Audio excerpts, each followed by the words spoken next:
ইরানের বিরুদ্ধে সম্ভাব্য সামরিক হামলার আগে কূটনৈতিক প্রচেষ্টার জন্য আরও 2 সপ্তাহ সময় দেওয়ার সিদ্ধান্ত নিয়েছেন প্রেসিডেন্ট ট্রাম্প। একে চলমান সংকট নিরসনের অবারিত সুযোগ বলে মনে করছেন ব্রিটিশ পররাষ্ট্রমন্ত্রী ডেভিড ল্যামি। আজ জেনেভায় ইরানের পররাষ্ট্রমন্ত্রীর সঙ্গে বৈঠক করবেন তিনি সহ ফ্রান্স, জার্মানি ও ইতালির পররাষ্ট্রমন্ত্রীরা।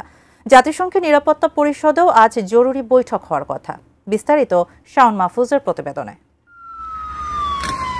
দ্বিতীয় সপ্তাহে পড়ল ইরান ইসরায়েল সংঘাত। ক্ষেপণাস্ত্র ও ড্রোন দিয়ে ইসরায়েলের হাইফা ও তেল আবিবে সামরিক লক্ষ্যবস্তুতে হামলা চালিয়ে যাচ্ছে ইরান। দক্ষিণ ইসরায়েলের বীরশেবা এলাকায় তাদের মিসাইল হামলা হয়েছে আজ সকালেও। এর মধ্যে ইরানের পক্ষ নেওয়ায় দেশটির সাবেক উপপ্রতিরক্ষামন্ত্রী ও লেবার পার্টির নেতা মেইর মাসরি পাকিস্তানকে হুমকি দিয়েছেন।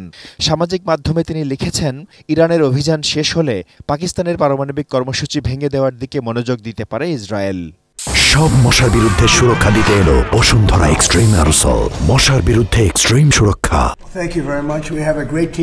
ইসরায়েলের সঙ্গে যোগ দিয়ে ইরানে হামলার ব্যাপারে কয়েকদিন ধরে সিদ্ধান্তহীনতায় ভুগছেন মার্কিন প্রেসিডেন্ট ট্রাম্প।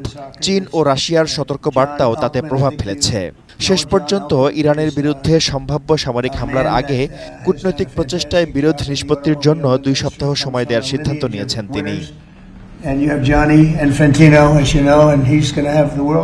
বৃহস্পতিবার নিয়মিত প্রেস ব্রিফিংয়ে বিষয়টি নিশ্চিত করেছেন হোয়াইট হাউসের প্রেস সেক্রেটারি ক্যারোলিন লেভিট। বলেছেন, প্রেসিডেন্ট ট্রাম্প জানিয়েছেন, নিকট ভবিষ্যতে ইরানের সঙ্গে আলোচনার যথেষ্ট সম্ভাবনা রয়েছে, আবার নাও হতে পারে। এর ওপর ভিত্তি করে যুক্তরাষ্ট্র সংঘাতে যাবে কি যাবে না সে বিষয়ে আগামী 2 সপ্তাহের মধ্যে সিদ্ধান্ত নেবেন Trump.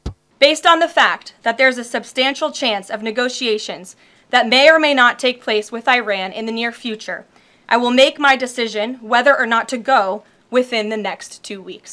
That's a quote directly from the president for all of you today. মার্কিন প্রেসিডেন্টের এই সিদ্ধান্ত সংঘাত নিরসনের অবারিত সুযোগ বলে মনে করছেন ব্রিটিশ পররাষ্ট্রমন্ত্রী ডেভিড ল্যামি। তিনি বলেন, ইরান কখনোই পারমাণবিক অস্ত্রের অধিকারী হতে পারবে না। এই বিষয়ে যুক্তরাষ্ট্র ও যুক্তরাজ্য একমত। আজ জেনেভায় ইরানের পররাষ্ট্রমন্ত্রী আব্বাস আরাকচির সঙ্গে বৈঠকে বসছেন ইংল্যান্ড, ফ্রান্স, জার্মানি ও ইউরোপীয় ইউনিয়নের পররাষ্ট্রমন্ত্রীরা। এছাড়া জাতিসংঘের নিরাপত্তা পরিষদেও জরুরি বৈঠক হওয়ার কথা রয়েছে। Following Israel's military strike, Shaon Mahfuz, desk report, ATN news.